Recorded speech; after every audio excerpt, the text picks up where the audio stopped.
My guess is your story is kind of similar to the story of either the sinners or the Pharisees who surrounded Jesus. If you're like the sinners and tax collectors, you have trouble believing God's love is for you because you think you're too bad. If you're like the Pharisees and teachers of the law, you have trouble believing God's love is for them because you think you're so good. And if that's true, Jesus wants to change your story. He loves telling stories, and he would love to tell a new story with your life. He loves writing stories, and perhaps there's some rewriting that needs to happen with your personal script. My hope is that as you listen to the stories of God's audacious and life-shaping grace in this book, it will start to remold your story. And the agent of change that Jesus will use in your life is love. The love of a wastefully extravagant God who is for the rest of us, and is for you as well. One of my nephews was telling me about his recent experience at a car dealership. He was planning on taking advantage of a year-end special. He had a buddy drop him off at the dealership, confident he would be driving home in his new truck. He took a test drive and worked with a salesperson to find the right color with the right options. He was then asked to fill out a loan application. As he began answering the different questions, he started to get a little nervous. The dealership checked his credit, and since he didn't have any, he didn't qualify for the loan. He called his mom and asked her to come pick him up. As my nephew gets older, he'll learn to be skeptical of such offers. The year-end special was a great deal, but only for certain people. You have to meet the right criteria. You have to have a certain amount of resources. It was a great deal for some people, but not for all people.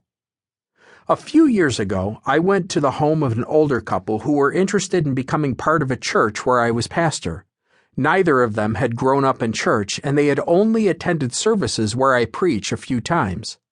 They had a few questions about the church, and then, with complete sincerity and a spirit of humility, the wife asked, "Is there an application I need to fill out to be a member of your church?"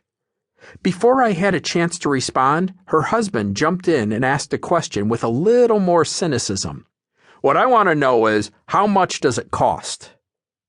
They assumed that there was an application process and a price tag for being a part of the church. I quickly explained to them that they didn't have to pass a test and that being a Christian and a part of the church was free. I talked to them about the love of God and His gift of grace through Jesus Christ. But they were both skeptical. It seemed too good to be true, and they were convinced that there was some fine print they weren't being told about. As a pastor, I regularly talk to people who don't think their application for God's love and grace will be approved. It may be a great deal for some people, but not for them. They know their own histories. They have ideas about their value and worth, and they feel certain that they won't qualify. I suppose, if I'm being honest, these aren't just stories that people share with me. There have been times when that's been my story as well. I know my own sins and failures. I know the debt I have accumulated, and there are some days when I have a hard time believing God loves me. I love this book because it convinces me that God's love is greater and deeper than I dared imagine. It challenges me to share that extravagant love with others. There is no shortage of books out there that share ideas and commentary about God's love. This book doesn't just tell me about God's love. It shows me what God's love looks like when it's lived out in real life.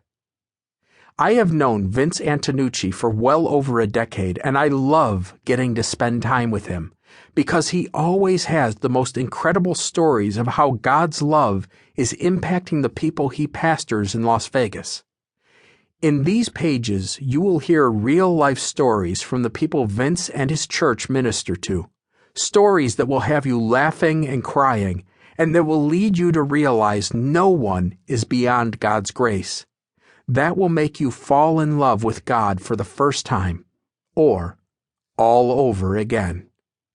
Kyle Idleman, author of Not a Fan and The End of Me.